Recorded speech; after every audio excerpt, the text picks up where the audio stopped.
দলীয় কার্যক্রম নিষিদ্ধ থাকায় যে কোনো ধরনের দ্বিধাদ্বন্দ্ব এড়িয়ে থাকতে ইসির ওয়েবসাইট থেকে নৌকা প্রতীক সরিয়ে রাখা হয়েছে বলে জানান নির্বাচন কমিশনের সিনিয়র সচিব আক্তার আহমেদ। তবে নির্বাচনী তফসিলে নৌকা প্রতীক থাকছে বলেও জানান তিনি। রাজধানীর আগারগাঁয়ে নির্বাচন ভবনে এক সংবাদ সম্মেলনে ইসি সচিব এসব কথা বলেন। অন্য কোনো দল নৌকা প্রতীক পাবে না জানিয়ে সচিব বলেন, কোনো চাপে আওয়ামী লীগের মার্কা ওয়েবসাইট থেকে সরানো হয়নি। স্থানীয় সরকার উপদেষ্টা আসিফ মাহমুদ সজীব ভুইয়া মঙ্গলবার রাতে নিজের ভেরিফাইড পেজে দেওয়া এক পোস্টে নির্বাচন কমিশনের কাছে প্রশ্ন রেখে বলেন, কার্যক্রম নিষিদ্ধ আওয়ামী লীগের প্রতীক নৌকাকে কেন আবার শিডিউলভুক্ত করার উদ্যোগ নেওয়া হয়েছে।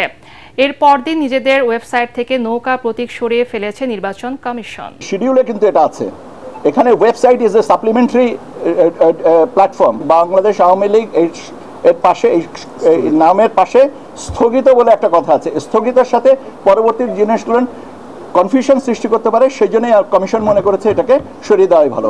এর বাইরে আর কোনো কিছু নেই।